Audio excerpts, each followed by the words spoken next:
de esta noche. En días pasados le informábamos a usted con respecto a una charla muy interesante que habría de celebrarse este sábado en el Museo Histórico Casa de Allende. Bueno, pues el día de hoy nos da muchísimo gusto recibir aquí a Víctor Hugo Flores, quien pues será el encargado de sustentar esta interesante conferencia. Por supuesto, el tema tiene que ver con la batalla del 5 de mayo. Víctor, bienvenido. Gracias, buenas noches. Muy buenas noches. Bueno, pues conocemos realmente algo de ti con respecto a que te dedicas precisamente a la impartición de talleres, conferencias, que tienen que ver con cuestiones culturales y por supuesto históricas, como en esta ocasión. Efectivamente, yo me he dedicado desde hace muchos años a la difusión de este tipo cultural y he hecho una investigación en la cual he reconstruido parte por parte esta famosa batalla del 5 de mayo.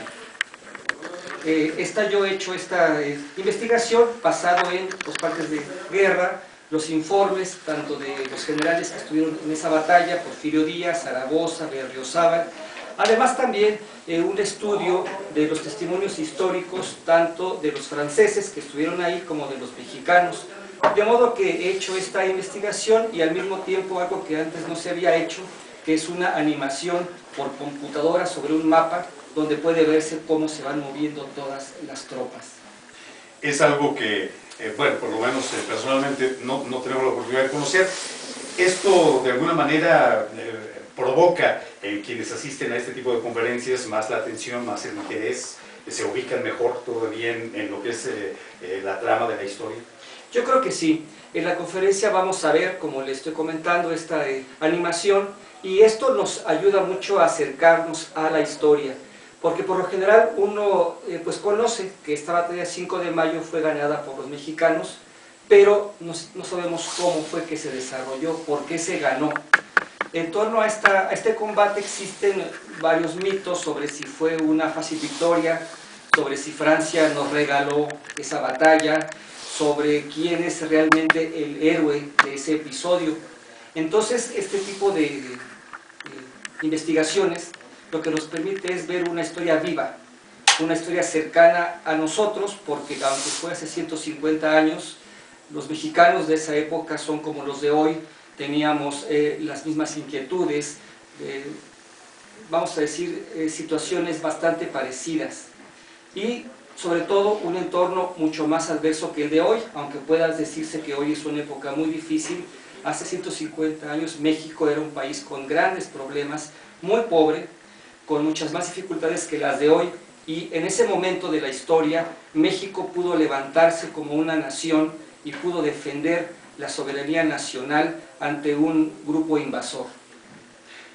Ahora bien, conoceremos en esta conferencia que sustentarás el día de mañana, ahí en el Museo Histórico Casa de Allende, desde el origen de esta guerra con Francia, desde cómo se desarrolla, cómo se desenvuelve la misma, y vamos, los héroes que participan, que de alguna manera son parte fundamental para que esto pudiera lograrse. Sí, tiene usted razón. Yo lo que siempre he pensado, y estoy un poco desconcertado, es que no haya una película reciente sobre la batalla del 5 de mayo. En la conferencia vamos a dar una breve introducción acerca de cómo era México en ese momento, por qué México entró en conflicto con otros países, por qué Francia vino. También es muy importante decir que no es Francia el enemigo, sino era el gobierno francés de esa época. ¿Por qué ese gobierno francés vino a México? ¿Qué es lo que se buscaba? Como una introducción. Y después la gran parte de esta conferencia es describir sobre el mapa que no tenían más arma que un machete y si acaso fusiles. Zaragoza con una gran inteligencia consiguió entonces vencer a estas personas, pero el rasgo más importante de estos héroes es que ellos tienen una idea de nación, de patria. Zaragoza, el país por el cual él está luchando, es bastante un ideal, no existe tanto como él lo ve, es un país en construcción, pero Zaragoza lo ve como un país ya conformado, un país digno, un país que merece el respeto que se le está negando a nivel internacional, y motivado por esta gran fe en su país, Zaragoza deja atrás todo, renuncia a su vida personal, renuncia a asistir porque su esposa y su hijo mueren, no los va siquiera a ver, porque él está concentrado en defender a México. Entonces, esta batalla que se dio a las afueras de la ciudad de Puebla, en los cerros, es para Zaragoza el momento clave. Él decide defender a México ahí, en esa ciudad, en ese terreno, porque sabe que si él se va más atrás, es ceder todo.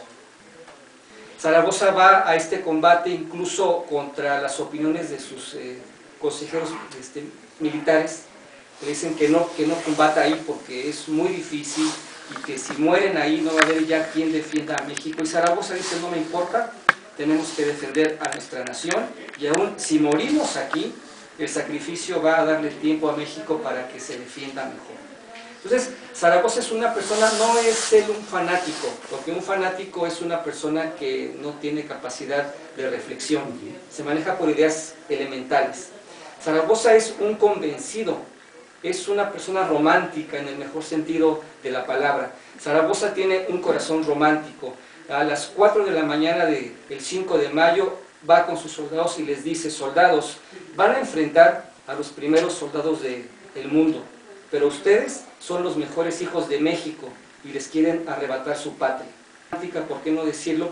Pero asentado en la inteligencia táctica, en el terreno. En la conferencia vamos a ver cómo Zaragoza va tomando decisiones, incluso adelantándose a los acontecimientos, bajo la lluvia, el granizo, las balas, los obuses que todo el mundo está recibiendo. Zaragoza sereno siempre está dirigiendo todo, y en el terreno los soldados indígenas están ahí resistiendo todo lo que les está pasando, y no solamente resisten, sino que ellos además contraatacan. Hay un momento clave de esta batalla donde hay un contraataque de los indígenas que a machete se enfrentan a la carrera contra el cuerpo de élite francés, que era el de los suavos, invencibles en todo el mundo. Eran de tal fiereza que se les conocía como los chacales. Entonces los mexicanos se enfrentan a los suavos, los arrastran, los acaban en un combate cuerpo a cuerpo. En la batalla hay muchos momentos bastante emocionantes, incluso como cuando un soldado mexicano ve que van trepando por el fuerte los franceses, no tienen tiempo para meter la bala al cañón y hace que la sube en la cabeza y se la avienta a los franceses. Al hacer esto los demás reaccionan. Los franceses atacaron con una gran fiereza, como estamos comentando. Ellos llevaban cargas de pólvora para volar la entrada de los fuertes. Llegaron a colocar la bandera francesa en el fuerte principal, que era el de Guadalupe, y desde ese mismo terreno, así a metros, los rechazaron una y otra vez. Este combate dura aproximadamente 6 horas, desde las 12 del día hasta más o menos 4 para las 6 de la tarde, sin contar que ya habían empezado a moverse desde las 4 de la mañana de ese día, y sin contar que desde 24 horas antes estuvieron trabajando en Puebla para fortificar.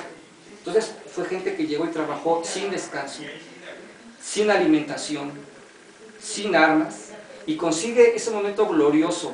Hay una gran idea muy extendida, que es que se dice que tenemos que desmitificar a los héroes, ¿no? Bajarlos del pedestal, que eran personas como nosotros, con errores, con defectos, etc. Claro, esto es bastante cierto, pero si vamos a desmitificarlos, también tenemos que verlos con sus virtudes.